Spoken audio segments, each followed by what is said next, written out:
بسم اللہ الرحمن الرحیم۔ آج ہم بات کریں گے پریڈیٹری پبلشرز یا جرنلز کے حوالے سے لائبریرین کا کردار۔ لائبریرین کے کردار کو واضح کرنے کے لیے میں اپنا ایکسپیرینس آپ سے شیئر کروں گا بینگ اے لائبریرین، کہ جب 2010-11 میں میری ایم فل کمپلیٹ ہوئی تو میرے کچھ کولیگز نے یا میرے کچھ دوستوں نے مجھ سے رابطہ کیا کہ آپ اپنا ایم فل تھیسس پبلش کرائیں۔ انہوں نے جرمنی کی ایک پبلشرز کو مجھے ریکمینڈ کیا کہ آپ انہیں اپنا تھیسس بھیجیں، یہ بک شیپ میں آپ کا تھیسس پبلش کریں گے اور آپ کو اس کی کچھ کاپیاں بھی بھیج دیں گے اور یہ کچھ چارجز بھی نہیں لیں گے۔ تو میں نے ضروری سمجھا کہ ان پبلشرز کو ایویلیویٹ کیا جائے کہ ان پبلشرز کا سٹیٹس کیا ہے۔ میں اسی سوچ بچار میں لگا ہوا تھا کہ مجھے نہ HEC سے ایک لیٹر موصول ہوا جس میں اسی پریڈیٹری جرنل کا نام لکھا ہوا تھا اور لکھا ہوا تھا کہ یہ اس پبلشرز کی اگر کوئی پبلیکیشن ہوگی تو وہ اس کی پبلیکیشنز کو ہم کاؤنٹ نہیں کریں گے، کنسیڈر نہیں کریں گے۔ تو میں اس طرح اپنا ایم فل تھیسس پبلش کرانے سے بچ گیا، اس پبلشرز کے ذریعے پبلش کرانے سے بچ گیا۔ تو یہ میرا پہلا ایکسپیرینس تھا جب مجھے پریڈیٹری پبلشرز کے بارے میں پتہ چلا۔ اس کے بعد ایسا ہوا کہ ہماری جس انسٹیٹیوشنز میں اس وقت میں کام کرتا تھا وہاں پہ کچھ لوگوں نے اپنی بکس یا اپنے بک چیپٹرز کچھ پبلشرز سے پبلش کرائیں اور بعد میں انہوں نے فائنینشیل ایوارڈ کے لیے اپلائی کیا ہمارے ادارے میں۔ تو ہمارے پرنسپل نے ان کی فائل مجھے مارک کی۔ میں نے جب ان کی ویب سائٹس، ان پبلشرز کی ویب سائٹس کو ایویلیویٹ کیا تو مجھے وہ ویب سائٹس کافی مشکوک لگی اور میں نے ان پبلشرز کو ایکسپلور کرنا شروع کیا اور میں اس نتیجے پہ پہنچا کہ یہ جو پبلشرز ہیں یہ بغیر کسی پروف ریڈنگ یا پیئر ریویو اور کہ یہ بکس اور بکس چیپٹر پبلش کر رہے ہیں۔ تو جب ان ریسرچرز کو پتہ چلا کہ میں نے ان کی پبلیکیشنز کو ڈاؤٹ فل کنسیڈر کیا ہے تو وہ میرے پاس آئے اور انہوں نے کافی ڈیفینڈ کرنے کی کوشش کی ان پبلشرز کو،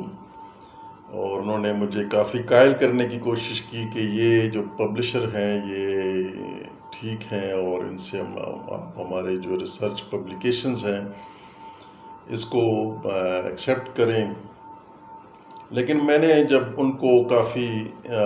ویب سائٹس پہ جا کے ان کو کچھ ایسی معلومات پرووائڈ کی کہ یہ پبلشرز دیکھیں تو اس کی یہ دیکھیں اس کے کتاب بکس جو ہیں یہ بغیر اس کے پیئر ریویو کے، بغیر پروف ریڈنگ کے اور جو آپ بھیجتے ہیں یہ پبلش کر دیتے ہیں، اور ان کے بارے میں مختلف ویب سائٹس پہ جو انفارمیشن تھی وہ ان سے شیئر کی، تو میں نے ان کو قائل کر لیا۔ لیکن چونکہ وہ آلریڈی اپنی بکس اور بک چیپٹر پبلش کرا چکے تھے تو انہوں نے پھر پبلشرز سے رابطہ کیا کہ ہم وڈرا کرنا چاہتے ہیں، لیکن چونکہ ایسے پبلشرز ایک دفعہ پبلش کر دیں تو پھر وہ وڈرا نہیں کرتے، تو اس طرح ان کی جو پبلیکیشنز ہیں وہ ضائع ہو گئیں۔ اسی طرح ایک فیکلٹی ممبر نے مجھ سے رابطہ کیا اور مجھے کہا کہ آپ یہ جرنل بتائیں کہ یہ جرنل کیسا ہے۔ وہ جرنل بہت اچھا جرنل تھا، اس کا امپیکٹ فیکٹر بھی کافی ہائی تھا۔ تو میں نے ان سے کہا کہ یہ اچھا جرنل ہے، کیونکہ یہ جب اس طرح کے واقعات ہونے لگے تو پھر ایک ایس او پی بن گئی، ایک پالیسی بن گئی کہ کسی نے بھی فائنینشیل ایوارڈ کے لیے اپلائی کرنا ہے یا کسی نے جرنل آرٹیکل پبلش کرانا ہے تو وہ لائبریرین سے مشورہ ضرور کر لے یا اس کی گائیڈنس ضرور لے لے. اور لوگوں نے آہستہ آہستہ میرے سے مشورہ کرنا شروع کر دیا کہ ہم کہاں پبلش کرائیں، ہم کیسے یہ کنفرم کریں کہ یہ جرنل جو ہے یہ اتھینٹک ہے اور اچھا جرنل ہے، یہ ایک فیک جرنل نہیں ہے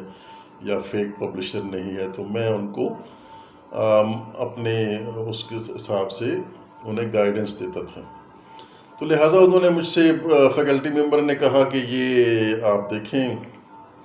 یہ جرنل کیسا ہے. میں نے کہا جرنل تو ٹھیک ہے، لیکن ایک ہفتے بعد انہوں نے کہا کہ ایک ہفتہ پہلے ہم نے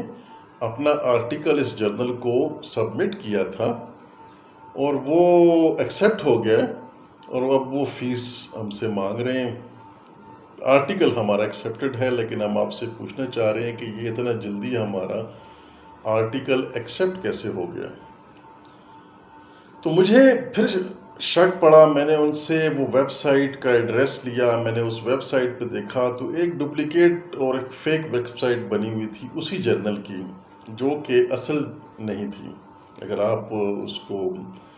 ISI ویب آف نالج یا باقی انڈیکسنگ ڈیٹا بیسز سے جو ویب سائٹ تھی وہ والی سائٹ نہیں تھی، بلکہ ایک فیک اور ڈپلیکیٹ ویب سائٹ انہوں نے بنا کے لوگوں کے ساتھ فراڈ کر رہے تھے.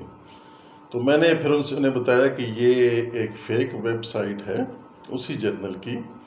یہ اوریجنل ویب سائٹ نہیں ہے، کیونکہ ایک ہفتے میں تو آرٹیکل ایکسیپٹ ہونے کا سوال ہی پیدا نہیں ہوتا.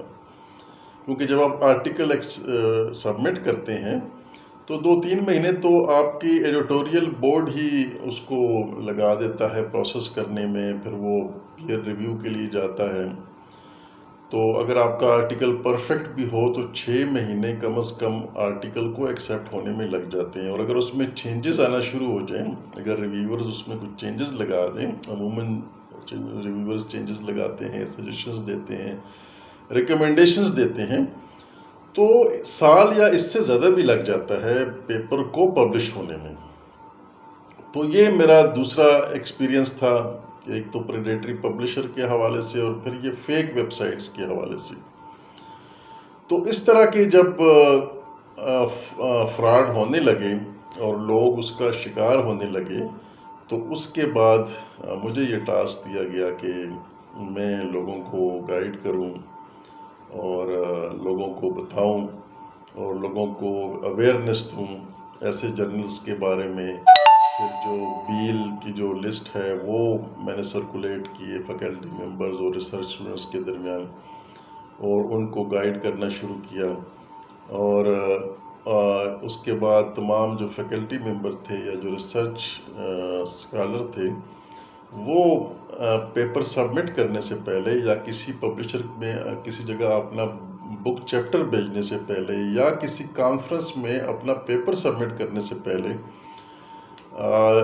لائبریرین سے یا میرے سے رابطہ ضرور کرتے، میرے سے مشورہ ضرور کرتے، کیونکہ وہ اس کا شکار ہو چکے تھے. تو اس لیے لائبریرین کا کردار پریڈیٹری جرنلز کے حوالے سے یہ بنتا ہے کہ لائبریرین اپنی فیکلٹی ممبر اور اپنے ریسرچ اسٹوڈنٹس کے درمیان جو ہے وہ اس کی اویئرنیس کریٹ کریں اور ان کو بتائے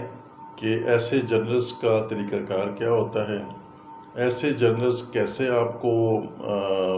شکار کرتے ہیں، کیا پروسیجر یوز کرتے ہیں، آپ کو ای میل بھیجتے ہیں،